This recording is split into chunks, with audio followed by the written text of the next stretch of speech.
నమస్తే అండి. నేను రబ్బరు ప్లాంటేషన్ గురించి వివరిస్తాను. మీరు చూస్తున్న ప్రదేశము వయ్యాల అనే గ్రామంలోనిది.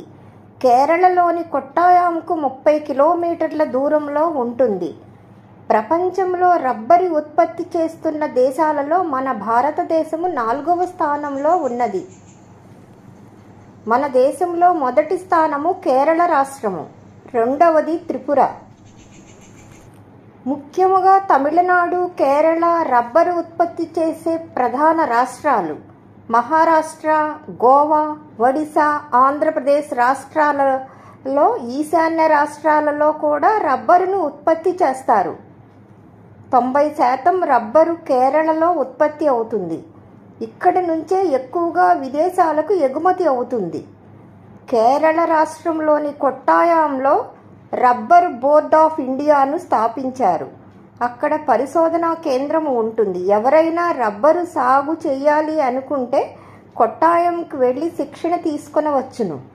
ఆహార ధాన్యాలు, కూరగాయలు, పండ్ల తోటలు, పప్పు దినుసులు, మసాలా దినుసులు నుండే కాకుండా ఈ రబ్బరు సాగు చేసి కూడా రైతన్నలు లక్షల ఆదాయాన్ని పొందవచ్చు. ఈ రబ్బరు మొక్కలు ఒకసారి వేస్తే 40 సంవత్సరాలు జీవిస్తాయి. పెట్టుబడి తక్కువ, లాభాల పంట పండిస్తుంది. ఈ రబ్బరు సాగు చేసే రైతులకు కేంద్ర ప్రభుత్వము, ప్రపంచ బ్యాంకు నుంచి లోను తీసుకునే సౌకర్యం ఉంది. రబ్బరు వ్యవసాయము ప్రత్యేకత ఏమిటి అంటే పెట్టుబడి, శారీరక శ్రమ కూడా చాలా తక్కువ. ఒకసారి మొక్క నాటితే 35 సంవత్సరాల ఆదాయం పొందవచ్చు. మొక్క నాటిన 5 సంవత్సరాల తరువాత పాల ఉత్పత్తి మొదలవుతుంది. 25 సంవత్సరాల వరకు పాల ఉత్పత్తి ఎక్కువగా ఉంటుంది. 20 సంవత్సరాలు దాటిన తర్వాత పాల ఉత్పత్తి కొంచెం తగ్గుముఖం పడుతుంది. 40 సంవత్సరాల వయసు వచ్చేసరికి చెట్టు దానికదే కూలిపోతుంది. చెట్టు పడిపోయినా కూడా రైతన్నకు ఆదాయాన్ని తెచ్చిపెడుతుంది. రబ్బరు వుడ్తో ఫర్నిచర్ తయారు చేస్తారు. సులభ పద్ధతుల్లో రబ్బరు సాగు చేయటం ద్వారా రైతులు లక్షల రూపాయలు ఆదాయం పొందవచ్చు. ఈ రబ్బరు చెట్లు బలంగా పెరగాలంటే సూర్యరశ్మి చాలా అవసరము. కనీసము రోజుకు 6 గంటలు ఎండ అవసరం అవుతుంది. నీటి అవసరం కూడా బాగుగానే ఉండాలి. ఉష్ణమండల ప్రాంతాలు రబ్బరు సాగుకు అనుకూలమైన ప్రదేశాలు. రబ్బరు మొక్కల పెరుగుదలకు కనిష్ట ఉష్ణోగ్రత 25 సెంటీగ్రేడు, గరిష్ట ఉష్ణోగ్రత 34.6 సెంటీగ్రేడు అవసరము.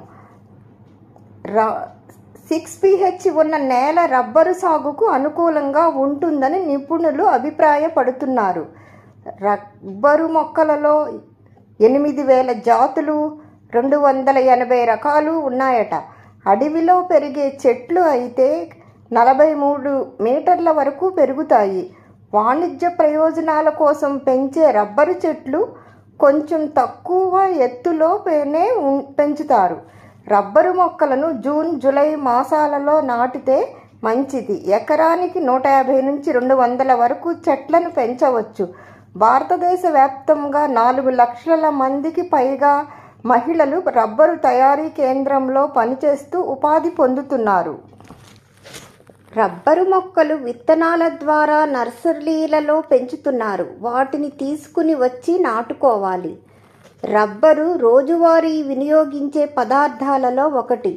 రబ్బరు పాలను లాటెక్స్ అని అంటారు. రబ్బరు చెట్ల నుంచి పాలు ఎర్లీ మార్నింగ్ 4 గంటల నుండి 6 గంటల వరకు బాగా ఉత్పత్తి అవుతాయి.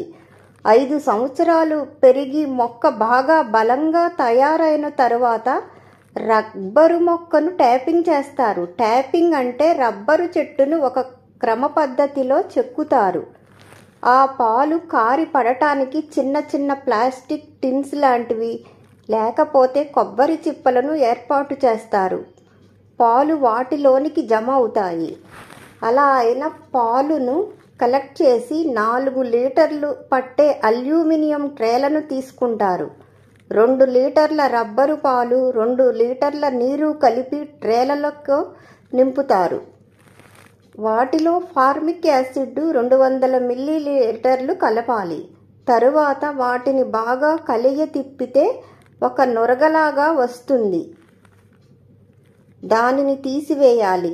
అది ఎండిన తర్వాత దానిని కూడా అమ్మవచ్చు. 3 గంటల తర్వాత పాలు తోడుకుని రబ్బరు షీట్గా మారుతుంది. ఆ షీట్లో వాటర్ కంటెంట్ ఎక్కువగా ఉంటుంది. వాటిని మరలా రోలర్స్లో పెట్టి వాటర్ అంతా తీసివేసి నీడలో 3 రోజులు ఆరబెడతారు.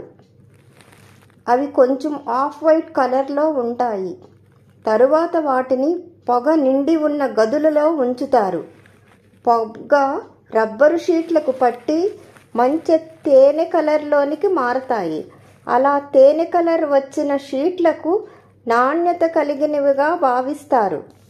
వీటికి మార్కెట్లో మంచి డిమాండ్ ఉంటుంది. ధర కూడా బాగానే ఉంటుంది. ఒక్కో రబ్బరు చెట్టు ద్వారా సంవత్సరానికి 10 లీటర్ల పాలను సేకరించవచ్చు. వీటితో పరుపులు, షూలు, రబ్బర్ బ్యాండ్స్, ఇంజన్కి పనికి వచ్చే షీట్స్, ఎలక్ట్రికల్ ఉపకరణాలు ఎన్నో విధాలుగా ఉపయోగిస్తారు. Germany, Brazil, Arab Emirates, America, Italy, Sweden మొదలైన దేశాలకు ఎగుమతి కూడా చేస్తారు. ఈ రబ్బరు చెట్టు మొట్టమొదట అమెరికాలో పెంచేవారట. తర్వాత ఇంగ్లాండ్లో కూడా సాగు చేసినారు. తరువాతి కాలంలో మన భారతదేశానికి శాంపిల్స్ తీసుకుని వచ్చి మొట్టమొదట కేరళ రాష్ట్రంలో 1902లో సాగు చేయటం మొదలుపెట్టారు. రబ్బరు అని ఎందుకు పేరు వచ్చిందంటే పెన్సిల్ గీతలను చెరపటానికి మొదట ఉపయోగించారు. గీతలను రఫ్ చేసిందని రబ్బరు అని పిలిచినారట. ఆ పేరే అలా ఇప్పటికీ ఉండిపోయినది. ఏది ఏమైనా భారతీయ రైతు సోదరులకు లాభాల పంట పండిస్తున్న చెట్టు రబ్బరు చెట్టు.